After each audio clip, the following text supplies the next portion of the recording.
me. Somebody get round. Somebody get round this way. Man out the way. Somebody get up.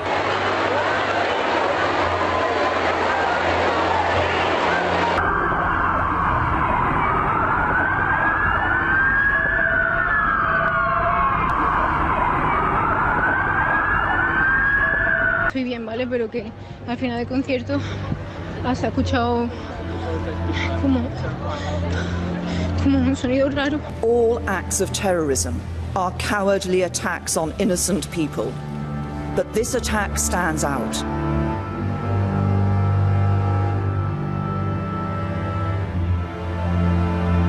Allahu Akbar. Allahu Akbar. But no one can get hold of her because they don't know who she is or that she's dead. Because I just don't know. Buenas noches. Reino Unido sufrió anoche por sexta vez el golpe del terrorismo islamista. El escenario, un concierto plagado de niños y adolescentes en el Manchester Arena, en el corazón de la segunda ciudad más importante del Reino Unido. De momento hay que lamentar al menos 22 muertos y más de 60 heridos. Vamos a ver los detalles en las 5 W. El terror yihadista ha vuelto a golpear a Inglaterra. El concierto de Ariana Grande, la cantante de pop más popular entre los adolescentes, entre los niños, entre los jóvenes de todo el mundo, fue el lugar elegido para sembrar el terror, una vez más. El estadio Manchester Arena, repleto, como decimos, de niños, de jóvenes, de adolescentes, de familias al completo, pasó del júbilo al pánico en apenas segundos, cuando un terrorista suicida detonó el artefacto que llevaba adosado a su cuerpo. Con este, ya son 6 los atentados islamistas en suelo británico, desde aquel fatídico 7J de 2005. La fecha tampoco es casual. Apenas 2 meses después del ataque yihadista en el puente de Londres, que se saldó con 6 muertos, entre ellos un agente de Scotland Yard, el de ayer es el atentado más brutal, más sangriento desde el 7J, con 22 muertos, más de 60 heridos y decenas de niños y adolescentes que aún no han podido ser localizados por sus familias. Según confirman las autoridades de nuestro país, no les consta que haya víctimas españolas en el atentado, de momento. El estadio Manchester Arena, a rebosar por ese concierto de la estrella infantil, con un aforo de 21.000 personas, vivía con euforia la actuación musical de la artista norteamericana, cuando al terminar el concierto se escuchó una tremenda detonación, la han escuchado, que provocó el pánico generalizado y una consecuente estampida humana. Muchos fueron los que consiguieron salvar la vida por abandonar el concierto unos minutos antes. Aunque a la policía británica no le cupo ninguna duda desde el primer momento de que se trataba de un atentado, y con esa hipótesis se trabajó desde el principio, la primera ministra británica, Theresa May, se negaba a poner nombre y apellido a este nuevo ataque que ya ha sido reivindicado por el Estado Islámico. ¿Por qué el terrorista esperó hasta el final del concierto para detonar la bomba? ¿Cuál es el motivo del apagón informativo impuesto por las autoridades británicas durante las primeras horas? ¿Qué relación tienen las 3 personas detenidas hasta el momento en relación con el atentado? ¿Por qué Reino Unido es objetivo preferente del terrorismo islamista? A todo ello trataremos de dar respuesta, trataremos de explicárselo en los próximos minutos. Antes, editorial con Eduardo García Serrano.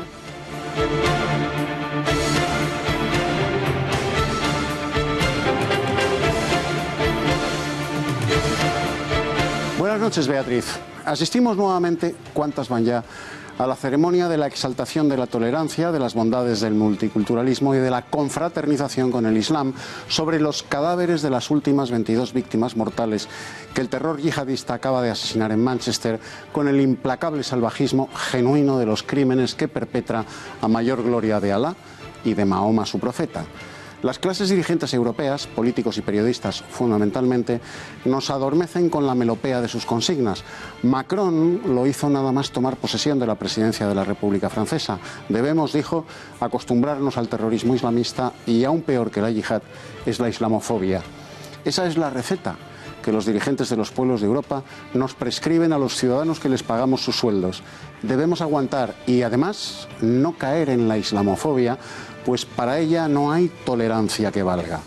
La tolerancia europea es toda para el Islam. Lo sabemos nosotros y, lo que es peor, lo saben los islamistas, sean o no yihadistas.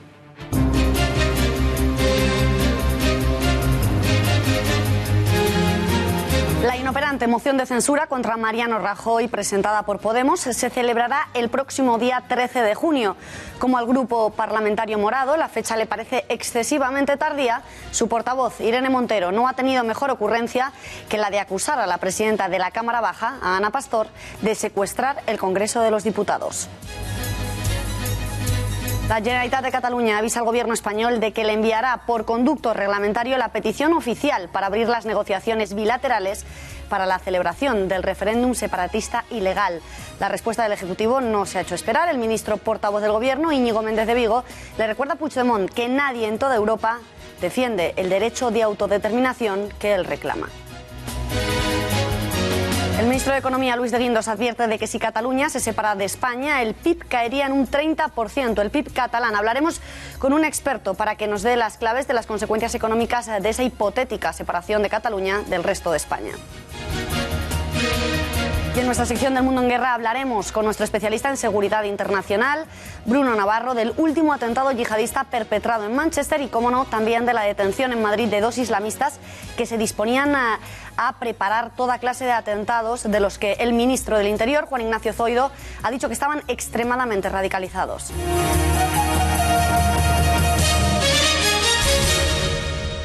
Deliberately choosing the time and place to cause maximum carnage and to kill and injure indiscriminately. The explosion coincided with the conclusion of a pop concert, which was attended by many young families and groups of children. All acts of terrorism are cowardly attacks on innocent people, but this attack stands out for its appalling, sickening cowardice. Primeras palabras de la primera ministra británica tras el atentado que ha dejado de momento 22 víctimas mortales, más de 60 heridos y decenas de desaparecidos. Manchester Arena pasaba del júbilo al terror durante la actuación de la estrella del pop juvenil Ariana Grande. Al término de la actuación, un terrorista yihadista se inmolaba en la salida del recinto. El artefacto utilizado en el atentado era de fabricación casera. Testigos, citados entre otros por la BBC, aseguran haber visto clavos y tuercas esparcidos en el lugar de la explosión. Un atentado que, aunque May se negaba a calificar como tal durante las primeras horas, el Estado Islámico ya ha reivindicado a través de su agencia de propaganda AMAC, asegurando además que existen otros artefactos repartidos por toda la ciudad. Este que van a ver era el momento exacto en el que se producía, lo están viendo en sus pantallas, la detonación, provocando el pánico inmediato en forma de gritos, de terror y de estampida. Come on. Somebody get down. Somebody get down this way. Run out the way. Call an ambulance. Somebody get up.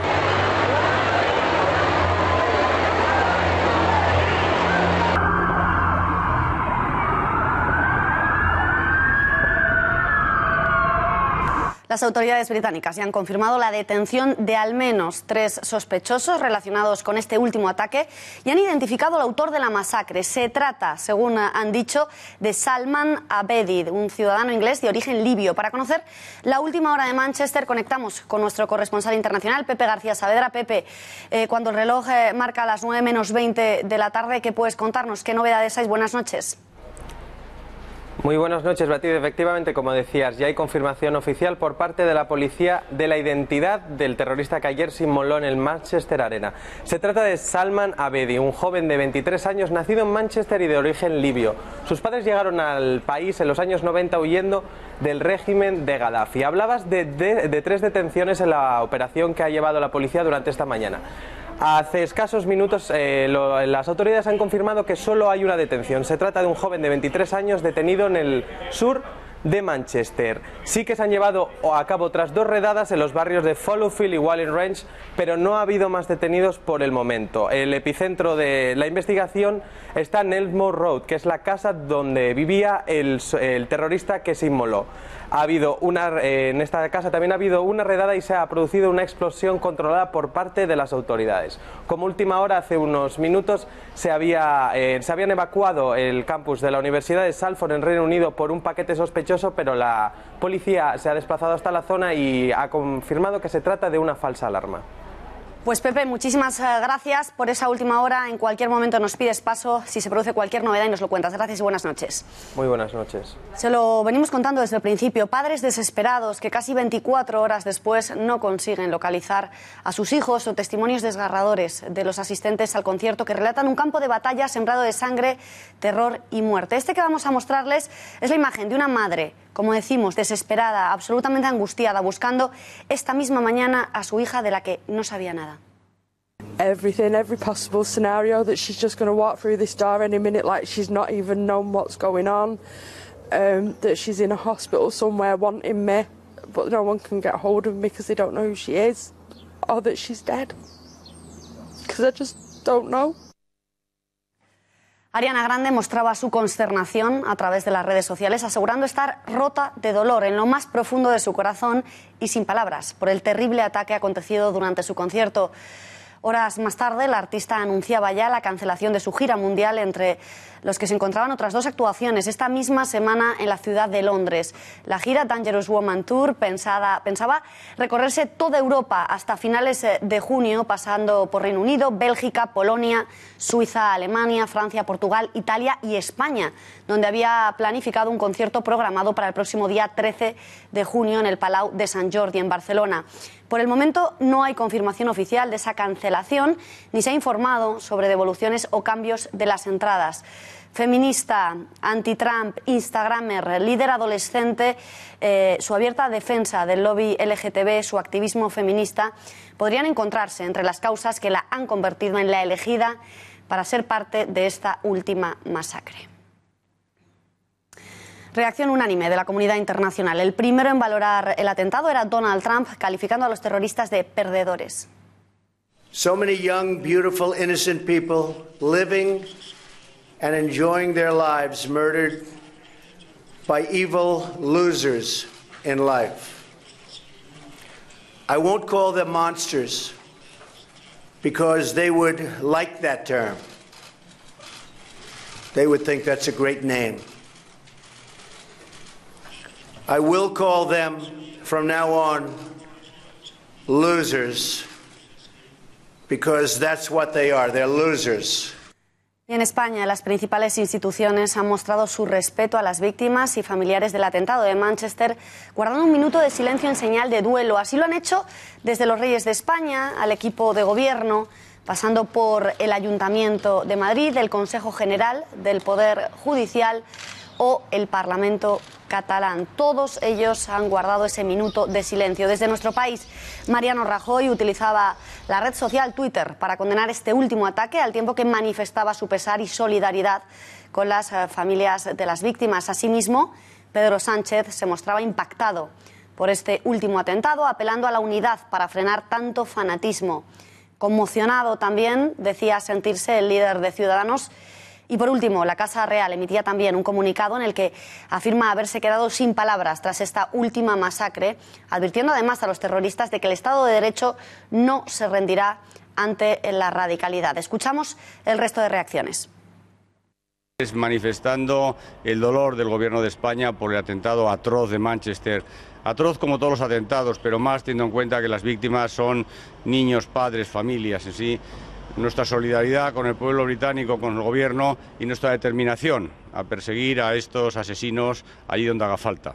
En estos momentos de dolor, de tristeza, también de indignación, Europa está unida y Europa dará una respuesta unida. La condena más enérgica y la repulsa por un acto miserable, tanto más cuanto que las principales víctimas son adolescentes, incluso niños que podían estar acudiendo a su primer concierto. Nuestras condolencias y solidaridad con las víctimas y sus familiares y nuestro apoyo al gobierno británico. Pero desde luego es tremendo y pone de manifiesto la importancia de estar todos unidos. Yo creo que estamos todos conmocionados por lo que pasó ayer. Desde luego la solidaridad de los españoles con el pueblo británico es absoluta. En España sabemos lo que es sufrir atentados terroristas y sabemos que para afrontar el terrorismo y para derrotar el terrorismo tenemos que estar unidos. En shock también ha afirmado encontrarse Josep Guardiola, cuya mujer e hijas se encontraban en el concierto siguiendo esa actuación de Ariana Grande, que afortunadamente, eso sí, consiguieron salir ilesas del mismo. Pasaron momentos de terror, según han relatado varios medios deportivos. El propio Pep Guardiola pasó un mal rato hasta que no supo que su mujer y sus hijas estaban a salvo.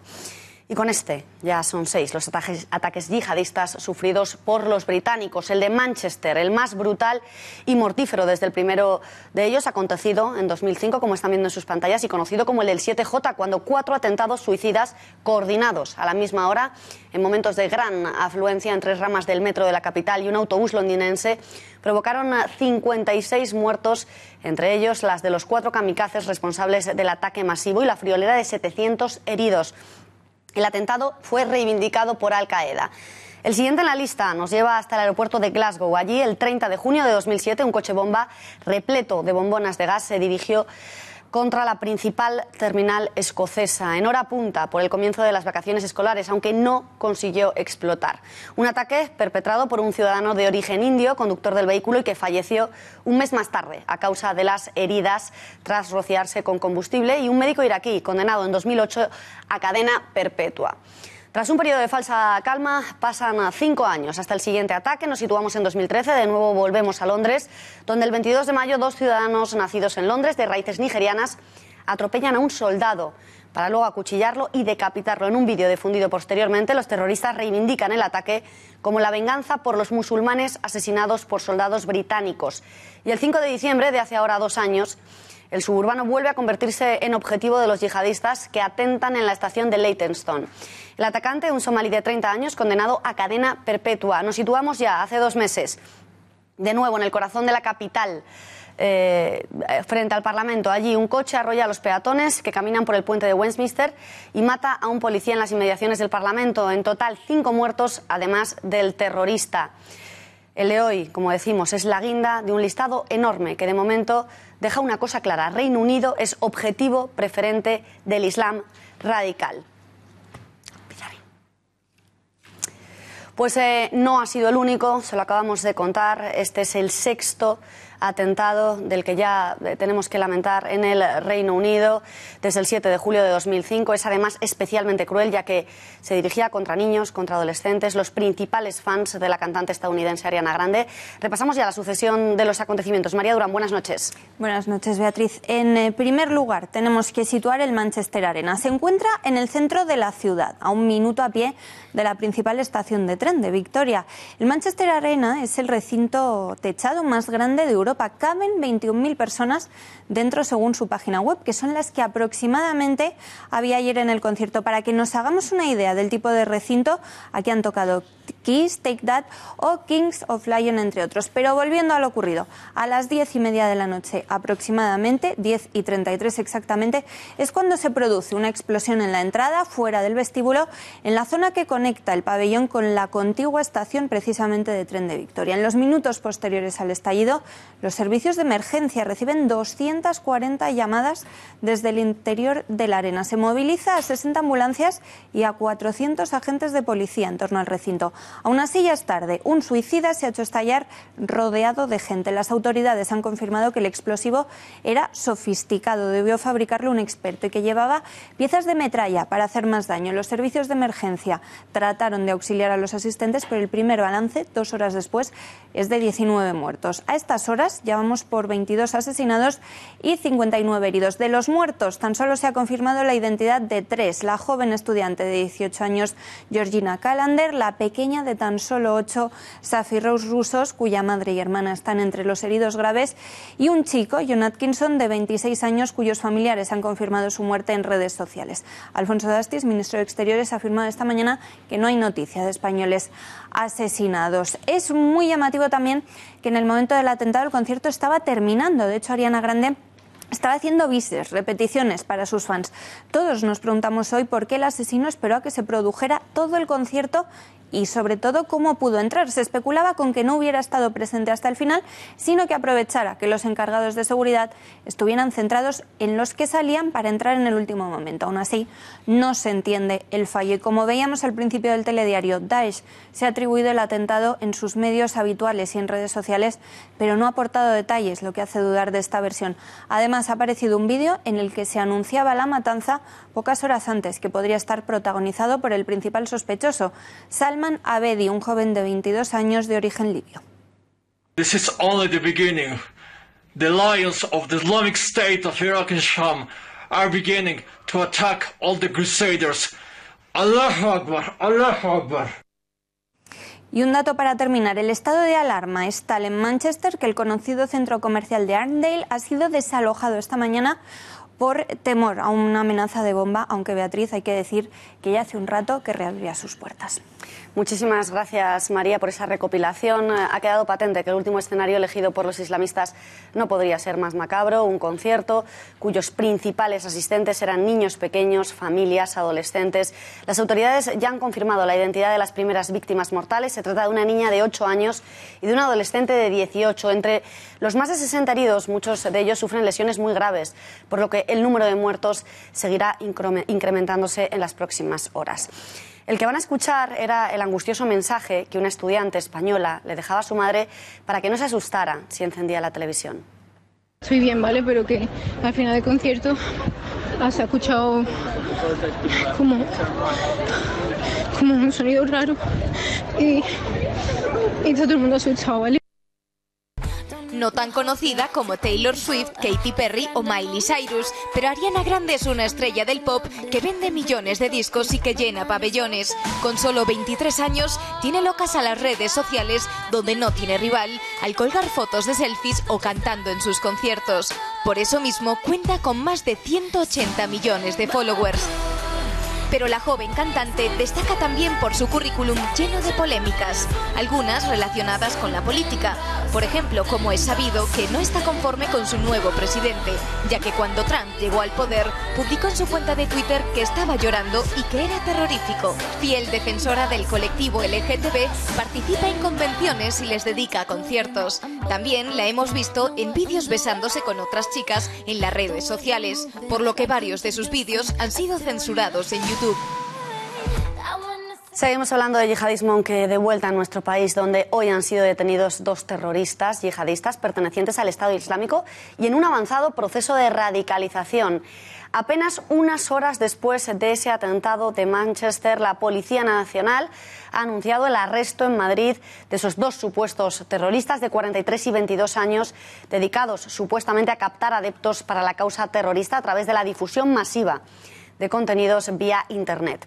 Según ha explicado el ministro del Interior, Juan Ignacio Zoido, ambos detenidos se encontraban en un avanzado proceso de radicalización y constituían una célula que manejaba vídeos de autoadiestramiento, lo que les capacitaría para convertirse en combatientes INGIMAS y personas preparadas para cometer atentados terroristas en suelo europeo, siguiendo el modus operandi utilizado en ciudades de Reino Unido, Alemania, Bélgica o Francia.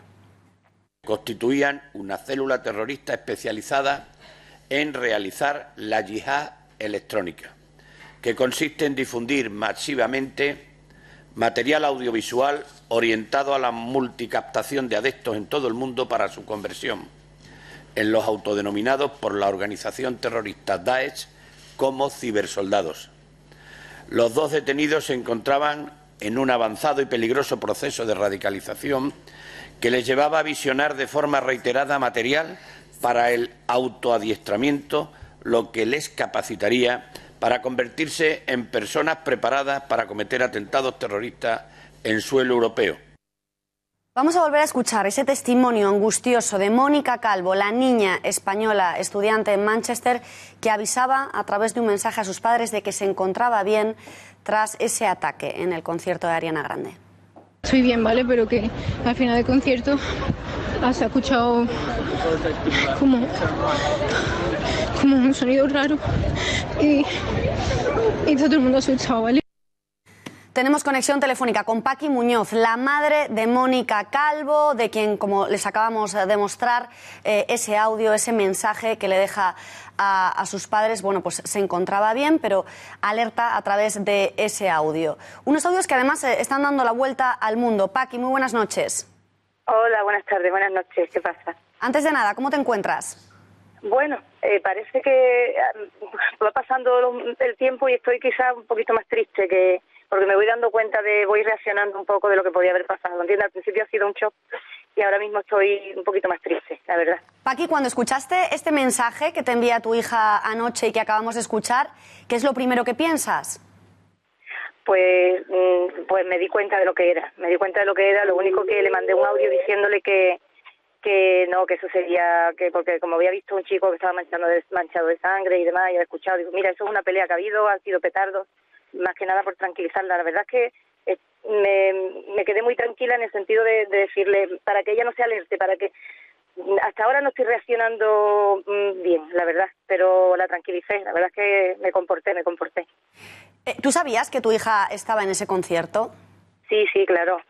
Además estaba muy tranquila porque ella normalmente va a los conciertos con alguna amiga, y como en Manchester no había ninguna amiga que le gustara Ariana Grande, pues fue sola, y al ir sola se puso arriba en las gradas. Normalmente va abajo, ¿no?, en pista, pero el de Justin Bieber en Madrid estuvo en pista. Y aquí dice, mamá, me voy a ir arriba porque como voy sola no me quiero meter abajo. Digo, vale, pues estaba tranquila en ese sentido. Paqui, después de escuchar ese mensaje angustioso, ¿cuánto tiempo pasa hasta que consigues hablar con ella? Pues sería cuestión de unos 4 o 5 minutos. ¿Y en esa conversación qué te cuenta? ¿Está todavía en el lugar del atentado? En esa conversación estaba muy nerviosa porque acababa de salir, le había dado mucho trabajo salir de allí porque las puertas estaban bloqueadas, los guardias no sabían qué hacer, había un caos muy grande. Esta gente no están preparados, la verdad. Por lo menos ayer en este concierto no estaban preparados.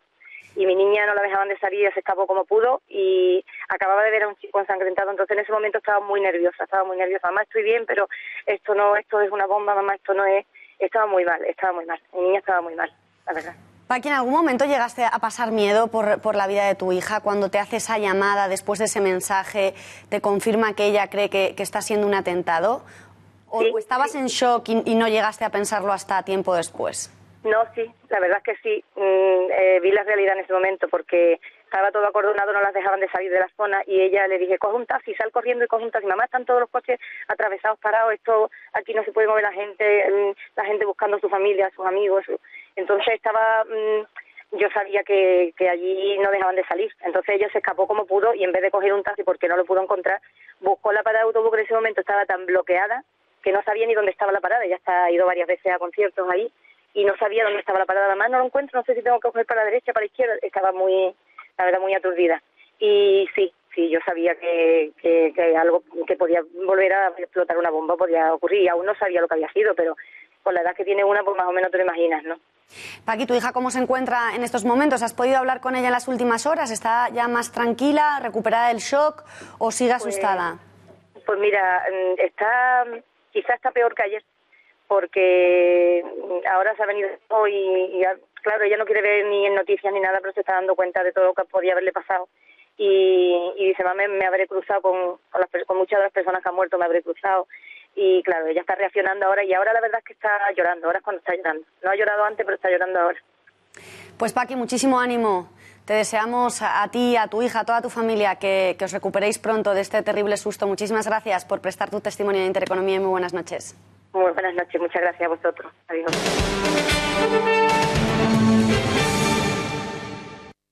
Es evidente que lo que es urgente para España y para los ciudadanos de este país no es urgente ni para el Partido Popular ni tampoco para la presidenta del Congreso, en lo que a nuestro juicio es una demostración nuevamente del uso partidista que el Partido Popular hace de las instituciones. Así se revolvía Podemos por la decisión de la presidenta del Congreso de hacerles esperar 3 semanas para su moción de censura a Mariano Rajoy, acusando a la presidenta de la Cámara de secuestrar el Parlamento. Y es que a los morados no parece gustarles eso de que les hagan esperar, y no será hasta el 13 de junio cuando puedan escenificar la que Rafael Hernando ha calificado de última payasada de Pablo Iglesias, que por supuesto es el candidato propuesto por la formación para sustituir al presidente del Gobierno. El debate durará al menos 2 días y será la misma semana del Congreso Federal del Partido Socialista, del 16, 17 y 18 de junio. Uno de los efectos colaterales es que Rajoy no tendrá que someterse a una sesión de control en el Pleno del Congreso hasta el día 21 de junio. Se rompe también la tradición de no celebrar plenos en la Cámara la semana en la que los partidos celebren congresos. Y no solo Hernando ha afeado a Podemos el nuevo show al que van a someter a todos los españoles, sino que lanza una advertencia a Ferraz y más concretamente a su nuevo secretario general, a Pedro Sánchez, a quien avisa de que la única intención de Pablo Iglesias es robarle el electorado socialista. Creo que el señor Iglesias lo que quiere es merendarse el PSOE, eso está claro. Lo que quiere es acabar con el PSOE y quedarse con su electorado. Y entonces ya veremos qué es lo que hace el PSOE y lo que hace el señor Sánchez. Si se deja, pues ahí está, ¿no? Yo creo que hasta ahora ha habido momentos en los que ha dado la sensación de que se dejaba, ¿no?, en el pasado, el señor Sánchez, ¿no? Eduardo, ¿se quiere merendar Pablo Iglesias a Pedro Sánchez? ¿Sí o no? Y lo que es más importante, ¿está en posición de merendárselo? Sí, a las dos. El portavoz del Partido Popular, Rafael Hernando, ha husmeado en las mochilas y en los morrales que los podemitas llevan al Congreso de los Diputados y ha descubierto que la merienda que sus progenitores, Irene y Pablo, le preparan a su horda parlamentaria no contiene la clásica nocilla, que en el caso de Podemos tiene una rima más acertada con ladilla que con merendilla. No. La merienda que Irene y Pablo les meten en el morral consiste en un chusco de pan con chorizo socialista. ¡Ojo! Ojo, que me refiero solo al exquisito embutido de preferencia de los españoles, el chorizo, y no a su castiza acepción delincuencial. Por eso Rafael Hernando acaba de denunciar que Podemos quiere merendarse al PSOE en todos los sentidos de la expresión, que en español son muchos y muy elocuentes. Y lo cierto es que Irene y Pablo han encontrado un charcutero socialista, Pedro Sánchez, que les está cortando el chorizo en rodajas muy finas para que los socialistas no se den cuenta de que están siendo fagocitados por Podemos, a cuyos líderes, Irene y Pablo, del gorrino les gusta hasta la conversación. Con el PSOE les pasa lo mismo, por eso se lo quieren comer enterito, como un cochinillo segoviano en casa Cándido Sánchez, claro.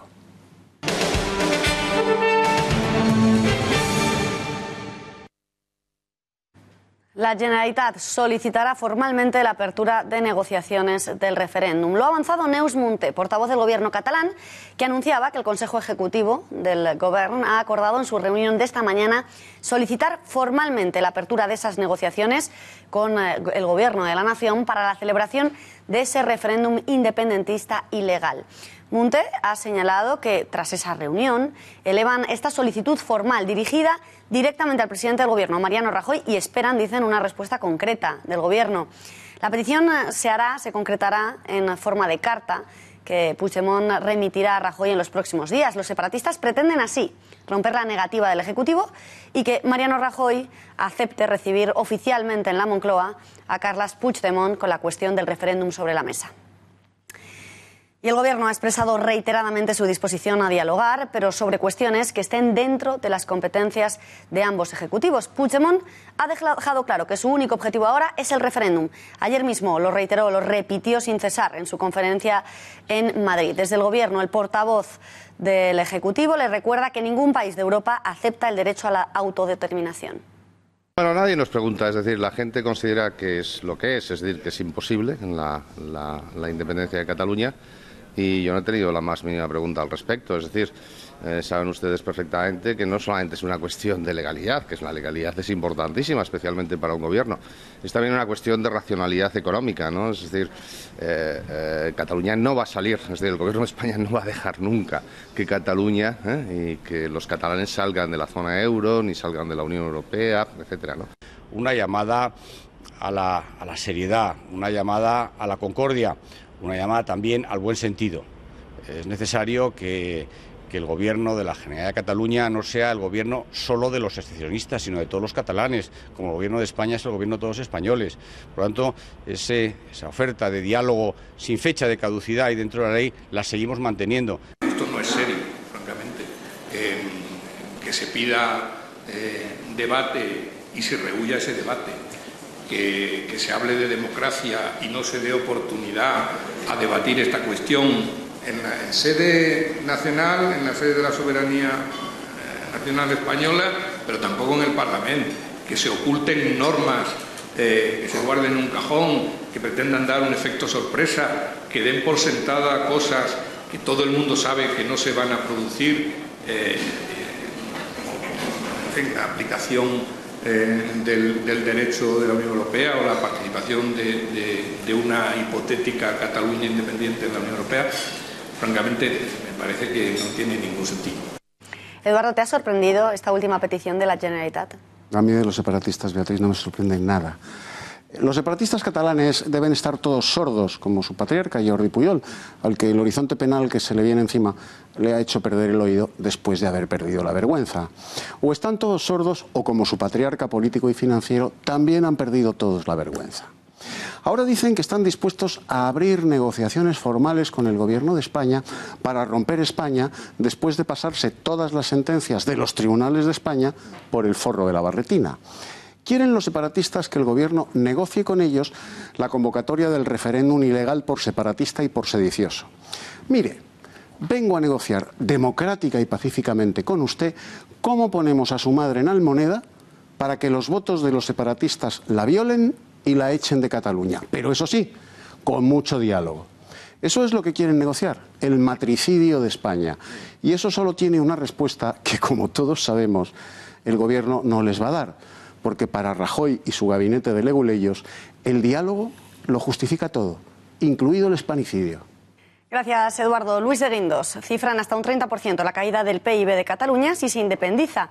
Así lo ha dicho el ministro de Economía, asegurando este martes que el Gobierno no va a permitir nunca la independencia de Cataluña, no solo porque es imposible desde el punto de vista legal, sino también porque provocaría esa caída del PIB de entre el 25 y el 30% y supondría un empobrecimiento brutal.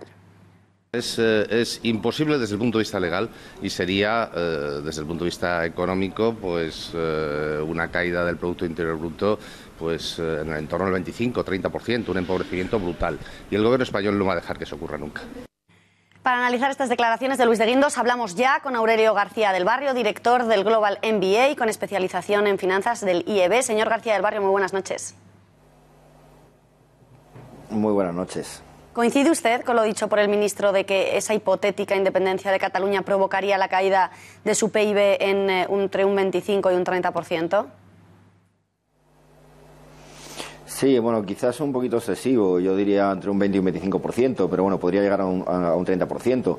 Nos enfrentaríamos a un territorio, un nuevo país que tendría la población de Suiza, el tamaño de Bélgica y el PIB de Noruega. Entonces, desde esa perspectiva, bueno, pues podría ser perfectamente, en base a estas dimensiones, podría ser perfectamente viable, pero es que hay una serie de implicaciones económicas y la primera, obviamente, sería un aislamiento económico de Cataluña y ese empobrecimiento al que se refería el ministro Guindos, que sí estaría sin duda entre un 20 y un 30% de caída de PIB.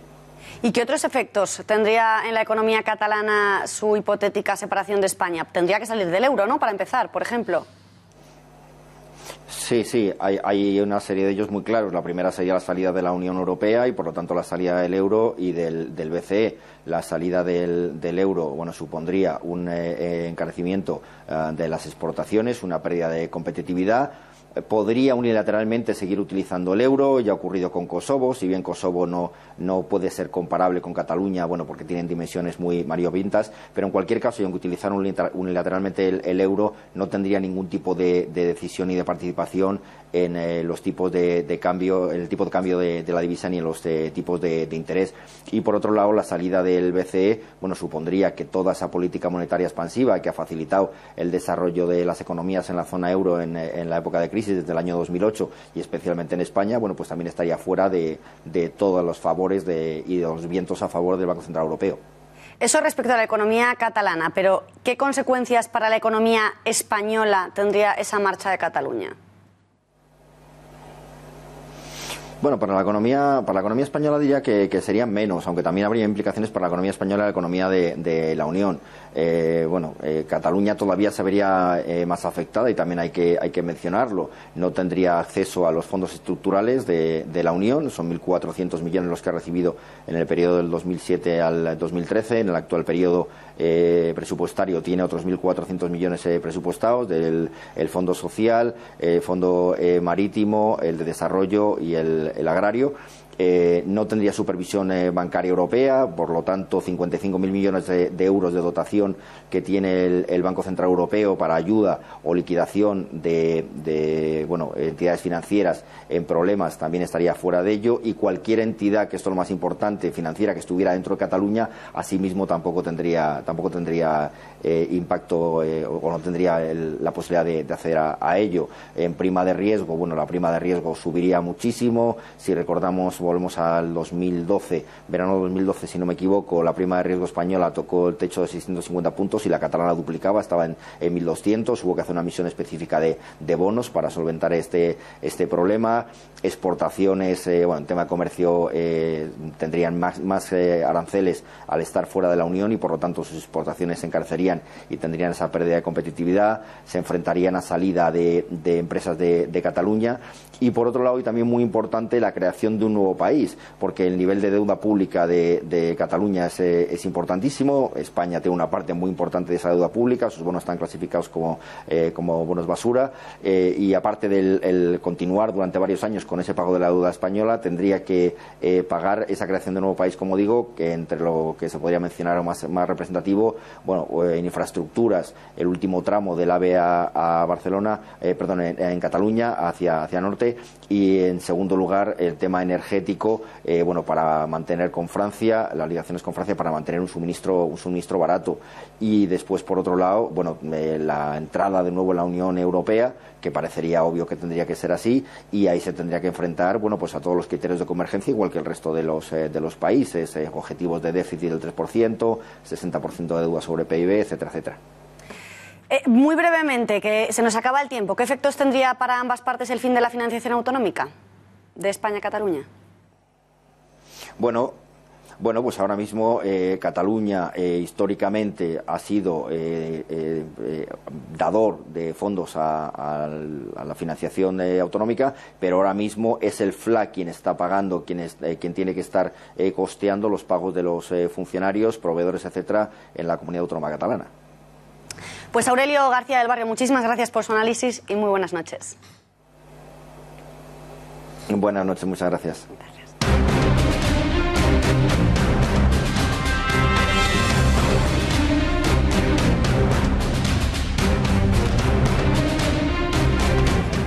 Pues ha llegado el momento de nuestra sección semanal, El Mundo en Guerra. Saludamos ya a nuestro experto en seguridad y defensa, Bruno. Muy buenas noches. Buenas noches. Bruno Navarro. Lo primero, en primer lugar, tengo que pedirte una valoración sobre este último atentado en Manchester, cosas que ves distintas, similares, modus operandi respecto a otros atentados.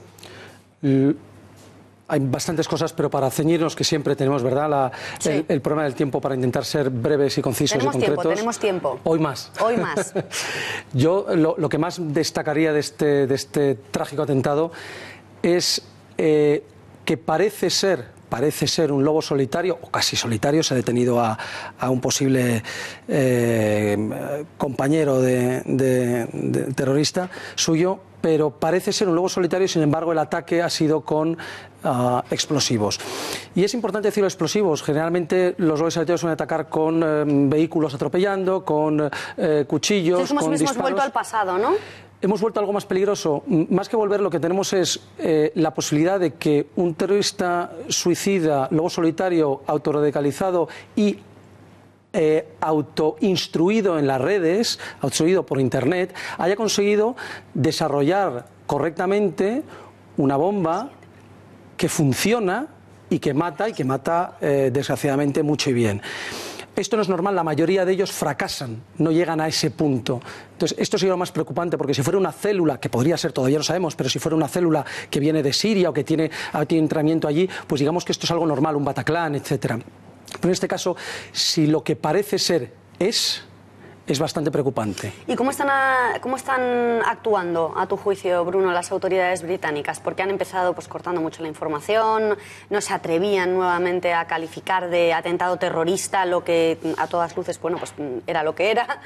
Sí, la actuación en general yo diría que es buena, han aprendido mucho desde el atentado de 2005. La información, a partir de que la han dado, ha sido correcta, las investigaciones han llevado bien, las detenciones, la búsqueda de pruebas. Yo creo que todo se ha hecho, el acceso de los servicios de emergencia, la activación de los protocolos, yo creo que se ha hecho bastante bien. Sí que es cierto que lo que podría ser criticable sería ese apagón informativo de 2-3 horas al principio, en el cual, hombre, yo comprendo que no se den determinadas informaciones porque no se tienen, no sabemos quién ha sido, pero podemos ya empezar a decir algo a la población. Pero esto es importante para la seguridad, provocar un apagón informativo de 3 horas, ¿o no puede provocar y generar más pánico el que no des información? Efectivamente. ¿Y esto qué se hace? ¿Para despistar a los terroristas o porque es un error? Es más bien miedo político. Es el miedo político de decir algo que luego te puedes estar equivocando. Si tú dices, no puedes decir ha sido un atentado yihadista, porque no sabes al principio si ese atentado ni siquiera si es yihadista.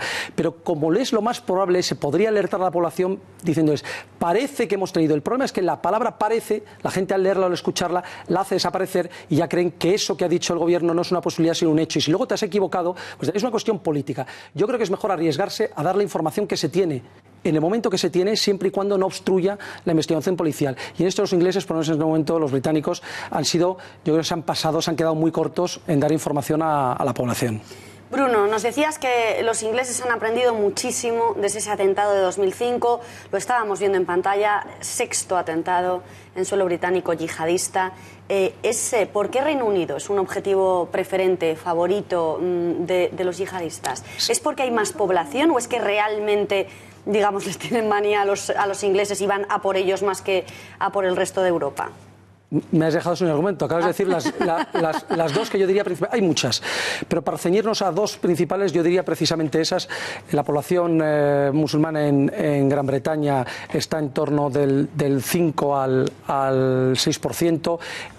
Si hablamos de Inglaterra concretamente y quitamos Gales, Escocia e Irlanda del Norte, estaremos entre un 6 y un 7%. Se acerca bastante al 8-9% de Francia. Entonces, sin embargo, ha habido, similares, están ahí. En muertos tiene más Francia. Bataclan, más, en atentados Niza. Más Reino Unido. No, han tenido. Han tenido Niza, han tenido el tren, han tenido Bataclan, han tenido el... Sí, pero más recientemente, ¿no? Es como que se han concentrado en la última época más en Francia y Reino Unido llevan atentando desde el principio. Yo no sacaría conclusiones estadísticas en tan poco tiempo, en tan poco. Gran Bretaña no es un objetivo preferente, es uno de los preferentes junto con Francia. Y las razones yo las achaco... Que lo tienen más fácil, ¿no? Lo tienen más fácil por el número de población musulmana y por los guetos que se han formado, lo tienen más fácil por el poder que han obtenido para autorradicalizarse y radicalizar las propias comunidades a ellos mismos, y lo tienen también más fácil porque, que era la segunda que tú apuntabas, sí. Y es Gran Bretaña como socio preferente de Estados Unidos en la lucha contra el terrorismo es, después de Estados Unidos, el que más bombardea, antiguamente en Irak, en las anteriores guerras de Irak y Afganistán, y actualmente en Irak y Siria. Con lo cual, si el que más me está dando estopa, a él le voy a dar yo. Hablando en lugar palino. En resumen, la manera que hablábamos. Sí. Bruno, tras el Brexit, el Reino Unido ha amenazado en reiteradas ocasiones con dejar de colaborar en materia de inteligencia conjuntamente con Europa si no se llega a una serie de acuerdos que sean favorables para su salida. ¿Qué supondría que agencias como el MI6 dejasen de colaborar con el CNI en España y con el resto de agencias europeas? No, eso no va a ocurrir.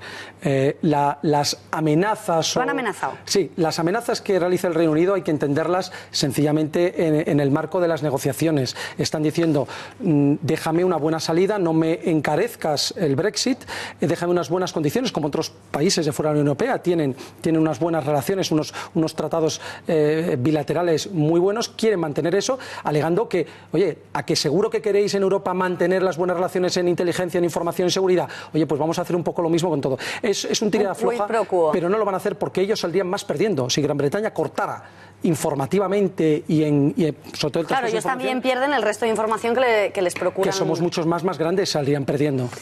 Bruno, Daesh, ya sé que esto tú no le das mucha veracidad, pero hay que contarlo, se ha atribuido el ataque en redes sociales, a lo que tú das veracidad, a lo que no das es que ocurre la misma semana en que han prohibido a sus soldados usar las redes sociales supuestamente por ser herramientas del demonio en contra de Alá.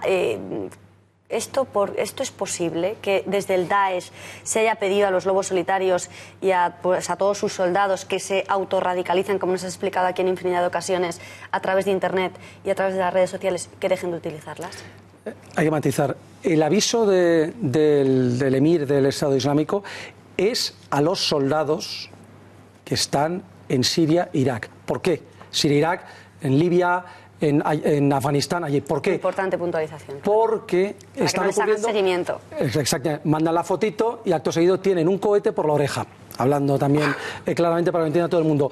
Y cuando no es por la foto, es porque localizan las IPs, etcétera, y localizan geográficamente el lugar donde se están enviando esos anuncios. Luego, lo que están diciendo es los soldados que no utilizan las redes sociales, que ya somos nosotros desde las centrales autorizadas del Estado Islámico las que vamos a difundir contenidos, fotos y todo lo que queramos.